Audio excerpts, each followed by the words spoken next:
Thank you, everyone. Thank you, Josh. It's fantastic to be here. Sadly, I have resorted to PowerPoint slides, and I don't have any videos. But if you find me on TikTok, I do have some TikTok videos. They are informative TikTok videos and not me doing dances or anything like that. But so listen, we're going to talk about marketing today. I'm going to talk about the history of marketing, which on the face of it is probably the really boring title, and I should have come up with a better title than that considering I'm in marketing. But we are going to talk about this, and hopefully it's going to be a little bit informative. Mark actually did say something in the middle of his story that's reminded me of something that I wanted to say to you guys, which I think takes one of his principles and actually puts it into a tangible, actionable item for you guys. So hopefully that's going to be helpful later on. I've actually had to write it down in case I forget it. We'll talk a little bit about me first, just because the egotistical, self-centered person that I am. I've been in Australia for 19 years. You probably detect the hint of an English accent in there. I'm 48 years old. Again, it's very hard to believe that, but I am 48 years old. I'm a Tottenham fan. Any Arsenal fans in today? Oh, there's one over there. Yeah, 3-0. I drink a lot of beer. I have a wife, 2 sons. I write a lot of science fiction. I read a lot of books. I've learned the trick to reading 50 books a year is to buy very small books. I'm a terrible poker player, and I'm a Star Trek nerd, and I owe my wife an eternity ring. So I will be here tomorrow. So anybody wanting to do a deal or make a sale, I will be about, okay? Because it's coming up to our 10th anniversary, and she has been nudging me for that for a while. But I've been in marketing now for about 13 years. I started my marketing career after being in a sales career, but I started my marketing career with Lion Nathan at the 4X Brewery. Anyone who's done a tour of 4X Brewery here? It's quite a little fun experience. And anyone asked me if marketing beer is the easiest job in the world, and I will tell you now, it absolutely is. And one of the highlights of it was I was actually sat one day, not long after I'd actually arrived in the country, 2-3 years after that, I was actually sat on the bench of the State of Origin team for one of the State of Origin matches. So it was me, 2 prize winners, and all these sweaty State of Origin players, Queensland State of Origin players around me. I had no idea where I was or what I was doing at the time. Everyone else seemed to think it was the greatest thing that I'd ever done in my life, and I was like, yeah, this kind of seems all right. I don't really kind of get the rivalry just yet, but that was quite an experience. I run a company called SEMO, not chemo, for those of you who don't understand the English language and how C and E is pronounced together, but it is SEMO. SEMO is the short, the phonetic version of CMO, Chief Marketing Officer. So if you find big board of directors and they're called CMOs, they are called SEMOs. We know that businesses struggle with marketing. My background in the last 12 years has been marketing with SMEs, small to medium-sized businesses just like yourselves. And we understand how hard that is. And often you people are specialists in what you do, but not necessarily specialists in marketing. So we've built a platform. That's what SEMO does. We basically are the marketplace for marketing people. So to give you an example, one of my team, CMOS, this is very confusing because his name is CMOS and my company is SEMO. That's not his real name, by the way. I've known him for 15 years now. I have no idea what his real name is. CMOS is one of our CMOs. He is a videographer, if you hadn't already guessed that. But the way that our marketplace works is that you can hire marketing people for 1 day a week. You can hire them for a temporary contract. You can hire them as you need them. You don't have to employ them. You don't get stuck with them as an overhead. So that's kind of how we work. And we have all sorts of senior strategists down to junior digital social media people and videographers and people like that. So that's kind of how we work. I have known Josh for a long time, and we are going to hopefully work well with him and you guys and offer that service out to everybody in here. So the story of marketing, we're going to basically talk about 3 things. Where did we come from? Where are we at now? And what the hell are we all walking into in the next 10 years? Because I think that's the question I hear a lot is, what are we supposed to do now? Because there's this belief that things have changed so drastically in the past 10 years that everything is going to be different moving forward. So pre-20, and these are rough dates, right? But pre-2000, this was pretty much how marketing was. Does everyone watch Mad Men here? Yeah. So we all know how it's. Marketing, if you were running a marketing or an advertising agency pre-2000, you could have whiskey at 10 o'clock in the morning on a Tuesday. And it was fine, and nobody really batted an eyelid. And it was great, you know, but the way things were sold was big advertising campaigns, TV, radio, billboards. That was how marketing worked. And it obviously gave birth to some, you know, fantastic adverts that we look back on now and consider wholly inappropriate. You know, most of them misogynist and racist and sexist, but we look back on them and go, well, they are mildly amusing, giving babies 7-Up and things like that. But that was how advertising really was. It was very much big message driven. It was those TV adverts, it was radio, it was all those kind of things that got your message out into the local market. It changed. Two things happened in the early part of the 2000s, okay? Two things that have changed our lives irrevocably. And number one was Mark Zuckerberg. And number two was the little thing that you've probably all got in your pockets. Now, I think the last time I did one of these events, I asked the audience who still had one of the old school Nokias in their pockets. And there was someone here who actually had one. Has anyone still got an old school mobile phone that doesn't connect to the internet? It just makes phone calls? No. Okay, awesome. Right, we all have one of these. We all have that kind of powerful internet, you know, capability in our pocket now, the sort of thing that could land the, you know, Apollo mission on the moon back, you know, 30, 40 years ago. But these two things drastically changed the way in which we market to businesses and that we market our products to people, because they gave everybody the capacity to talk to someone directly without needing to buy TV time, without needing to spend huge amounts of money on radio, and without needing to do big billboards everywhere. It became this thing, which you've probably all heard, was the attention economy. All of a sudden, everyone's attention became currency. So the more you could get people's attention, the more money you could make. And it still exists to this day. You know, that's why, you know, TikTok videos are so big. That's why media, if you go and look at the front page of news.com.au, every title is clickbaity. They all use kind of these adjectives and adverbs to describe their headlines. It makes you want to click on them. It's the attention economy. And this drastically changed the way that we all marketed. Everyone suddenly, I think around, you know, 2000, the mid-2000s, thought that if you had a Facebook page, all of a sudden your business was just going to go through the roof. And everyone was starting Facebook pages, and everyone was posting things, and everyone was liking Facebook pages, and that kind of happened for a few years. And of course, Facebook cottoned onto that and started charging us. And things started to shift, but essentially, it all stayed the same, okay? Instagram came along, Twitter, LinkedIn. It became worse, if anything, because there was more platforms. And then all of a sudden, we had this, the dumpster fire of the 2 years that was 2020 to 2021, where everybody was told that everything was going to change. Now, I'm not saying that everything isn't going to change, but I think everything is just going to go back to normal. When you see all these commentators, all these people that sit there and say, you know, the world has changed, you know, it's changed it's going to be different forever. It is gradually, it's like a rubber band, it's gradually snapping back into place. Not instantly, not overnight, but it's gradually happening. All these people that are sitting there going, well, I want to work from home because it's such a wonderful experience. Gradually, companies are just going to claw them back into the office bit by bit because that's the way that companies operate. So marketing, much the same, it kind of changed because all of a sudden we were buying so much more online. You know, I have a friend who works for JB Hi-Fi. He was sitting there doing 12, 15-hour days in the middle of the pandemic. They couldn't get the stuff out the door quick enough. All the people buying fitness equipment. Who bought fitness equipment in the middle of the pandemic? And yeah, there we go.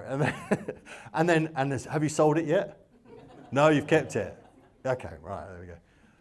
But it changed how we operated for a little bit. But it's really going to come back to a normality that we all understand. And what I wanted to touch base and talk to you guys about today is that there are things that you should be doing from a business in marketing that you should be doing all the time, and you should be doing extremely well. There are some things that you perhaps need to think about doing in marketing, again, depending on the type of business you are and the size of business you are. And there are some things that you should just ignore.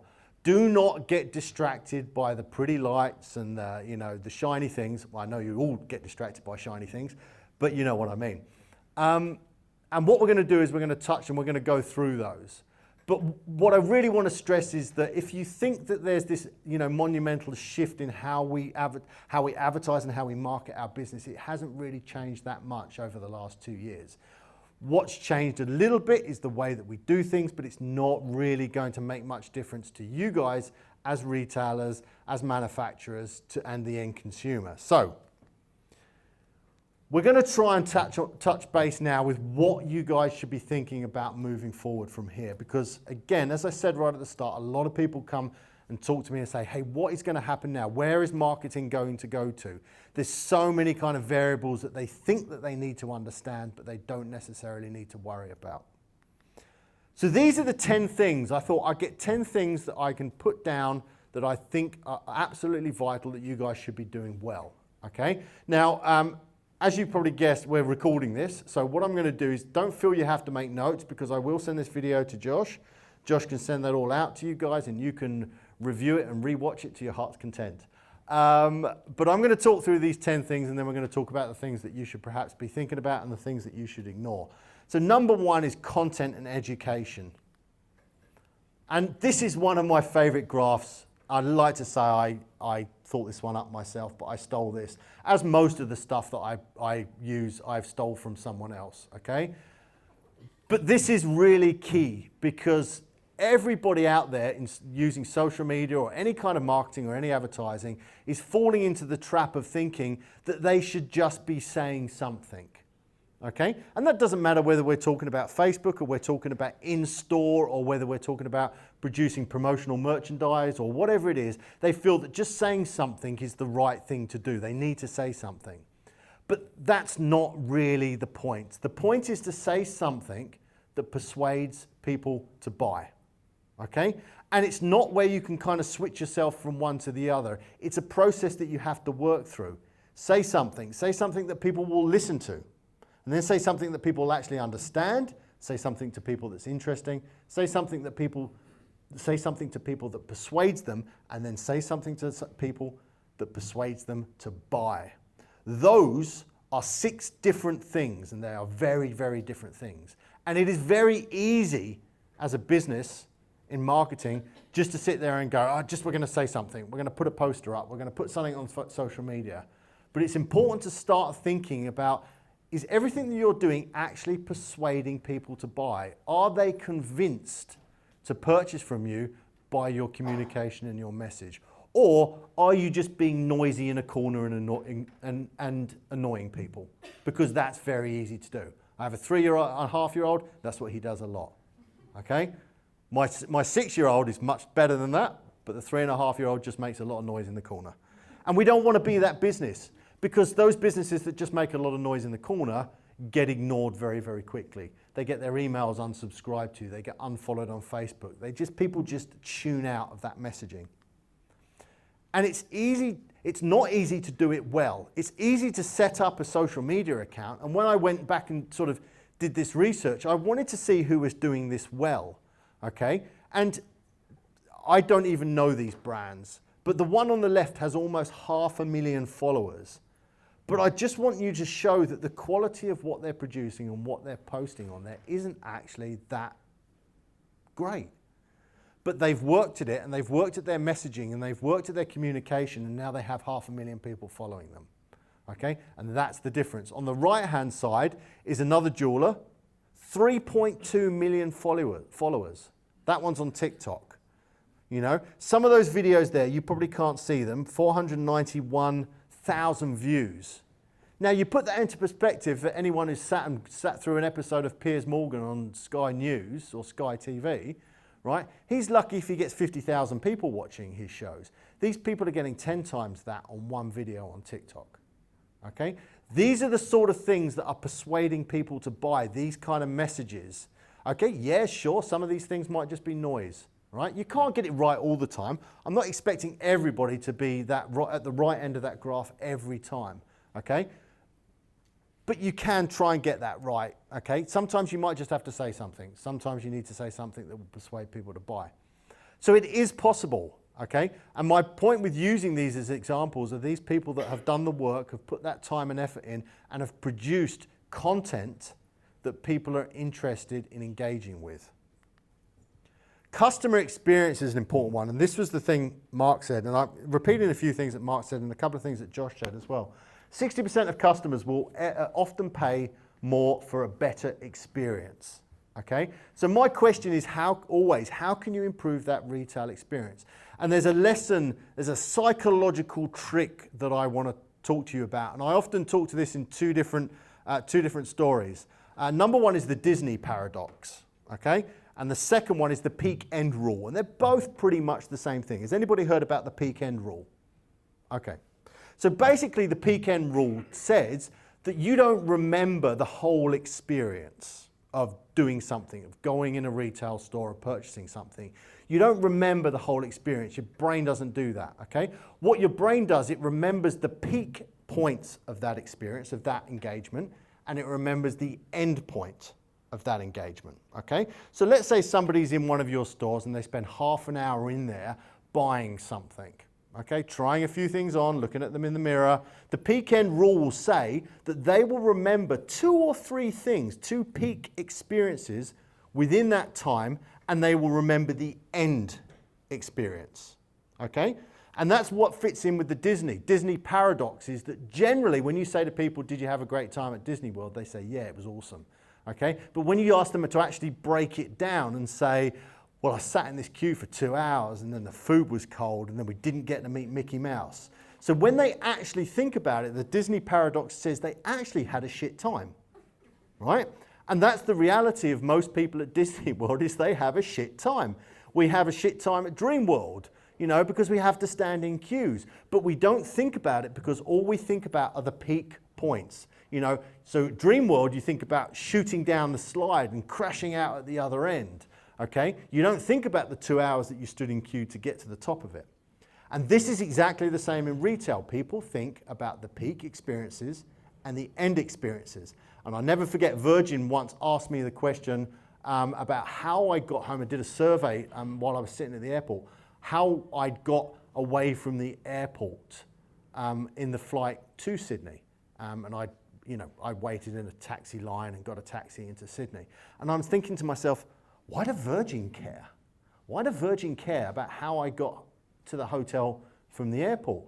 And that's why, it's the peak end rule, because the end of my journey was the taxi. So if I'd had a shit experience in the taxi queue and I'd had to wait for 2 hours in the rain and it was cold and I got ripped off by the taxi, I would have thought the rest of my experience was terrible. So what Virgin need to do is give you a couple of key peak experiences whilst you're on the plane, and then they need to give you a good experience right at the end. Now, how they do that with the taxis, I don't know, but that's how they put pressure on Sydney Airport Corporation and all those kind of things. So think about that customer experience from a perspective of running a retail business. How can you deliver a couple of key peak experiences and a really good end experience? And I'll give you an example. It's the one where the retail assistant often comes around the counter and gives the person the bag themselves and perhaps walks them to the door. It's only small, but people will remember that. It's in the middle of something saying to them, would you like a drink?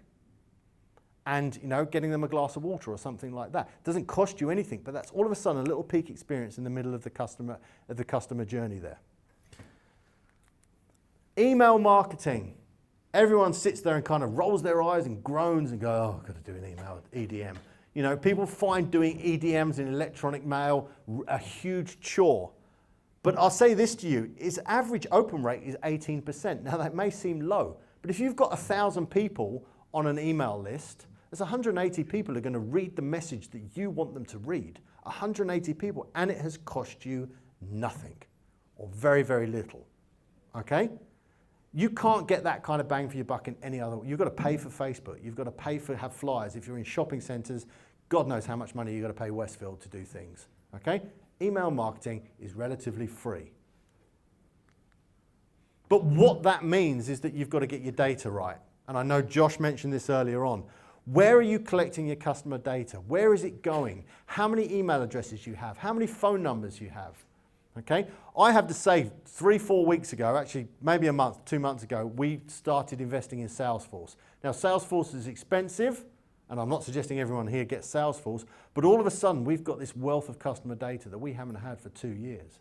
And I can see all these email addresses, all these contacts that I'd never spoken to for ages, and I'm like, this is brilliant. All of my data is central in one point. Use HubSpot, use MailChimp. Use something to get all that data in one place. Events and workshops, this sort of thing here, okay? Or whether it's a local chamber of commerce, or whatever it is, your opportunity to get your business in front of as many people in a shorter amount of time, that's what you need to be investing in, okay? So maybe you try and find somewhere you can get up on stage and talk about your business, whether it's in a local business, whether you're sponsoring a football club, whatever it might be. Again, this was something Josh mentioned earlier on. 84% of searches on Google are what's known as discovery searches. 16% of people already know who they're looking for. They're just typing a name in, okay? But 84 are looking for something, and they're looking for something new. It's important to make sure that your Google and your Google My Business and all those things are correctly set up and represent your business properly. Promotions. You guys do this well. I assume you guys do this well. It's the McDonald's example. McDonald's always have something going on at McDonald's, a toy, a gift, a different burger, a promotion. Hopefully the McRib again soon. They have something happening all the time. Because if McDonald's kept saying to you, buy our burgers, buy our burgers, buy our burgers, buy our burgers, you get pretty sick of that message quickly. So something is happening all the time at McDonald's to allow them to give them permission to talk to you about that thing. And that's why it's, again, a lot of retail businesses I've met over my time don't have a promotional calendar. I say to them, what are you doing for Mother's Day this year? And they're like, I don't know. And I'm like, well, it's March now. Have you not got anything planned? And they're like, well, no, not really. You can't exist like that. You need to have something planned in a promotional calendar to allow you to communicate through all the other channels to your customers. Loyalty plans, Josh mentioned.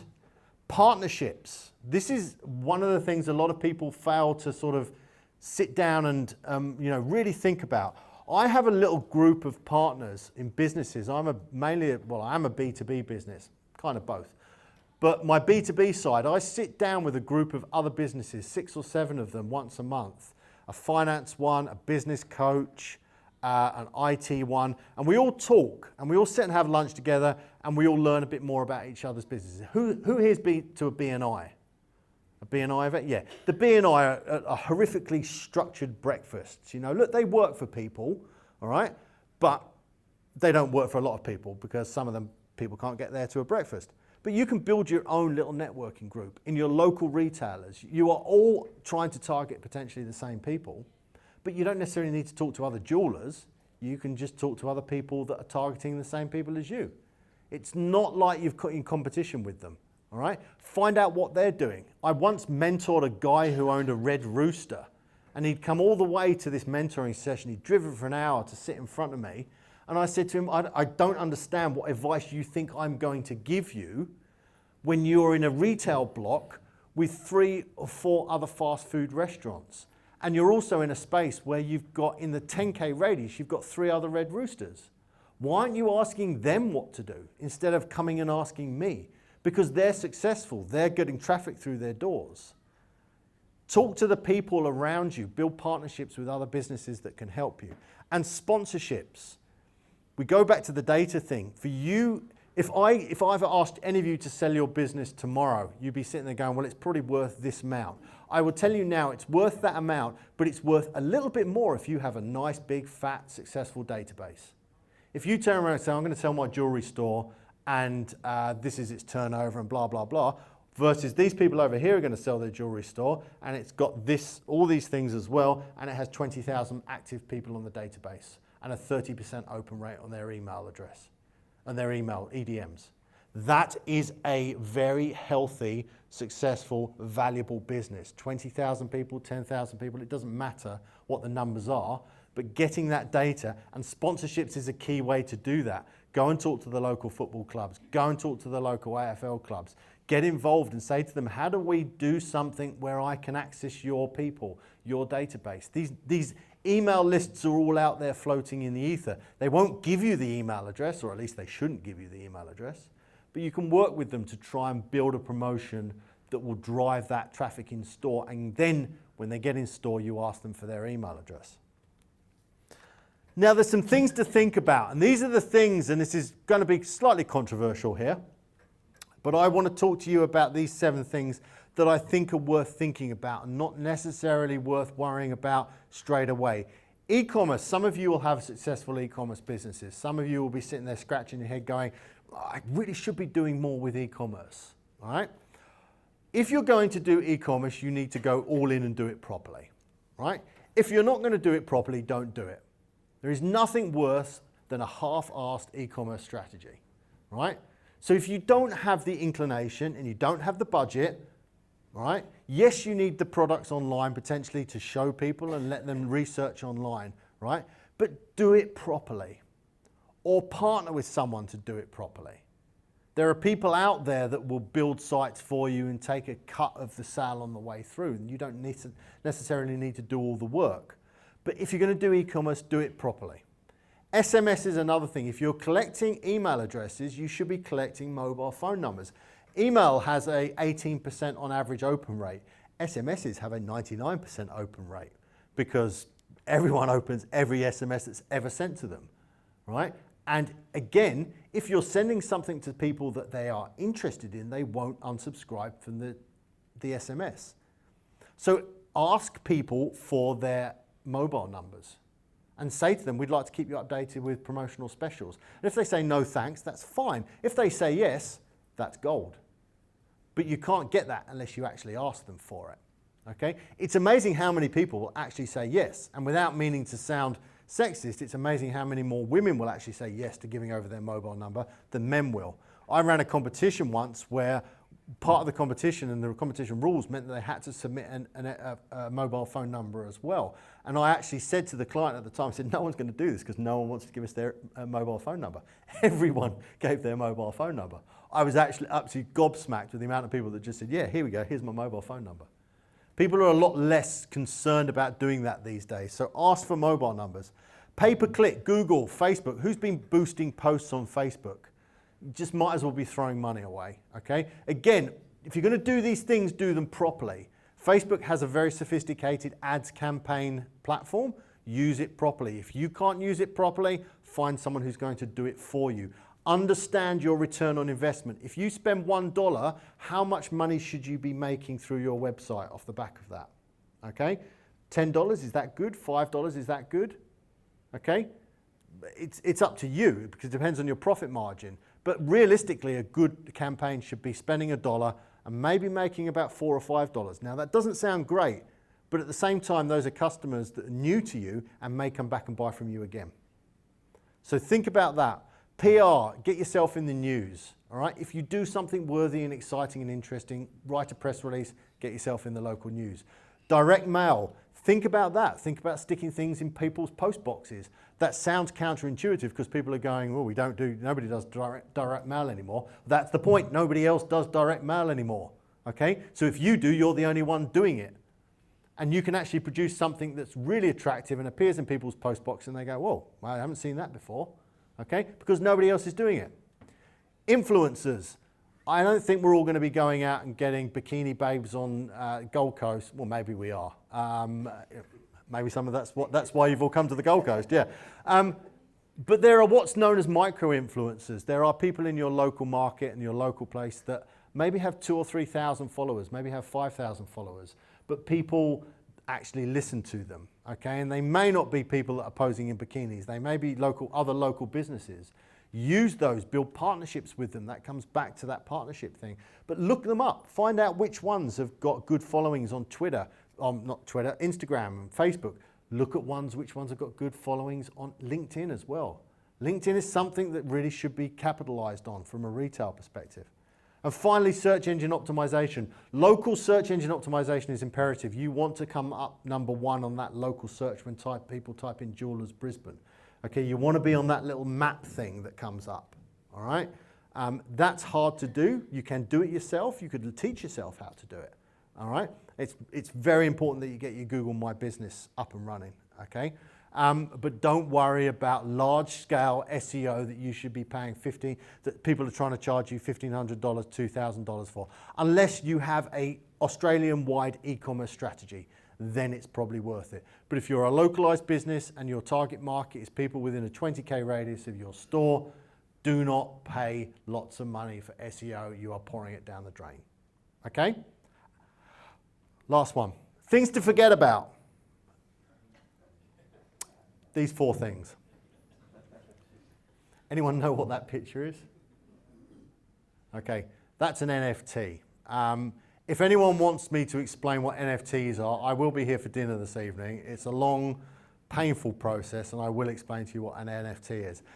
But the metaverse, we've all heard about it in the last 6 months, okay? It's what Facebook's going to do. We're all apparently going to be wearing VR headsets to have meetings with each other. In 3 years' time, Josh, none of these people will be here. They'll all be at home in a VR headset, and you'll be here presenting to a camera, and they'll all be experiencing Josh in virtual reality.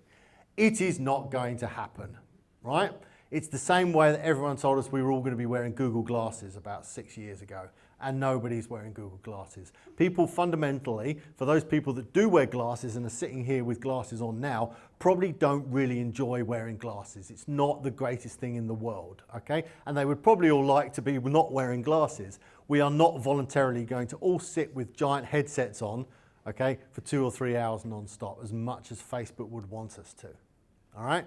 Do not worry about what's going on in the metaverse. Don't get dragged into those things. Maybe the conversation will be different in 5 or 10 years' time, but it's not something you need to worry about now. NFTs, I recently had a conversation with a diamond producer, importer, whatever, about creating a series of NFTs for them. It's a vast, giant Ponzi scheme, okay? They can be used, and they do have a tangible value if they are done properly. But 99% of them are just a scam, okay? And it's probably too early in the evolution of NFTs for businesses, for small businesses, to get involved in them. Media advertising, big scale media advertising, I would just steer clear of. It's just too expensive for small businesses. Radio, billboards, maybe talking about billboards and bus shelters in your local area. That is a tangible suggestion that is something worth thinking about. But any big scale media advertising is probably not worth your time and attention. And of course, cryptocurrency, if anyone's seen the market in the last 2 days, then they've probably all lost a lot of money. I knew some people that have been putting all their money in something called Terra Luna for years and years, all their savings, and it lost 99.96% of its value in the last 2 days.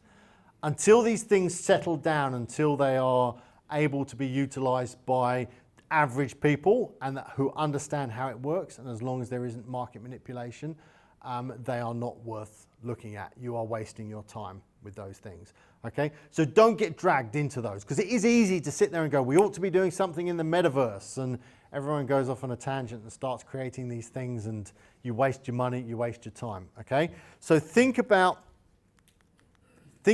those 10 core things. If you do those things well, your business will succeed. But be honest with yourself and go, are we doing the best that we could possibly do? Are we creating events around our business that people want to come to? Are we going to events and presenting ourselves in the best possible way? Have we got a loyalty scheme that people get excited about? I'm on to my second wife at the moment. My first wife, when we lived in the UK, used to get really excited about the Boots points. I don't know if anyone shopped in Boots this lady's nodding, you've still got Boots points, haven't you? Yeah, you have. Okay, but people used to get people used to get really excited about Boots points. I don't know why, but that loyalty scheme was absolutely fundamental. People would go there deliberately to spend that money. Telstra have one. I worked out that I had 200,000 Telstra points the other. They hadn't even told me. 2 years I've been acquiring Telstra points, and I had no idea I had all these Telstra points. I bought a load of useless shit with it, but it was fantastic.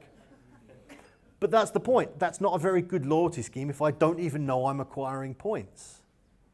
Okay? So think about how you implement those things and all those 10 things, and think about whether you are doing the best job that you could be doing, because I guarantee if you do the best job on all of those 10 things, it will transform your business, and you will make more money, and you will make more profit, and you will grow your business. Final things. Have a plan. Does that man mean anything to anyone else in here but me? It does Mark, I noticed that. Yeah, there's a few sad old men here who are nodding their heads going, I used to watch that all the time. Is it MacGyver or is it something completely different? Don't you can't say to MacGyver. How dare you? That's Colonel Hannibal Smith from the A-Team. Anyway, it was an 80s film, 80s kids show that I grew up on. It wasn't really a kids show. But his catchphrase was, I love it when a plan comes together. Every episode, that man had a plan for how they were going to get out of something, okay? And they were dealing with bombs and guns and drug runners and all those kind of things. But he always had a plan, right? It's amazing the amount of businesses that I talk to, small to medium-sized businesses, that don't have a plan. And I don't want you to go out and write War and Peace plan with 40 pages and all these bits and pieces. I just want you to scribble it down in a single page if you need to. Who am I trying to sell to? How am I going to sell to them? You know, what's my price? What's my calendar of promotions? Just simple things.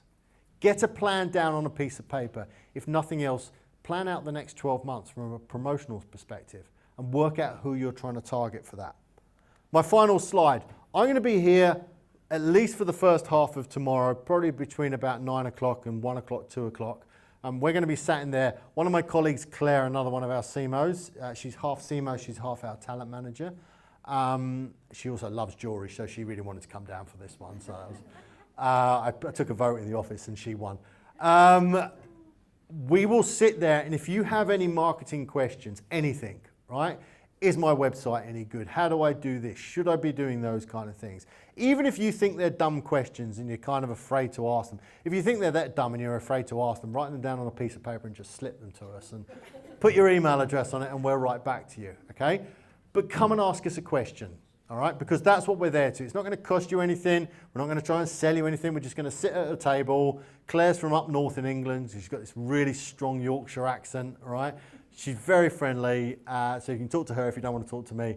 Come and have a chat with us, because we will give you our world of knowledge. She's got 20 years marketing experience. I've got about 13, 14 years. So between us, hopefully we should be able to answer your questions, okay?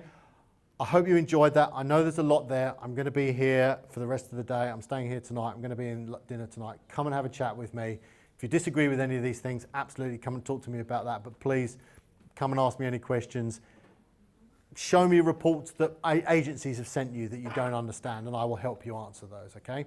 Otherwise, have a really good 3 days, and we'll see you all later today and tomorrow as well. So thank you very much, guys.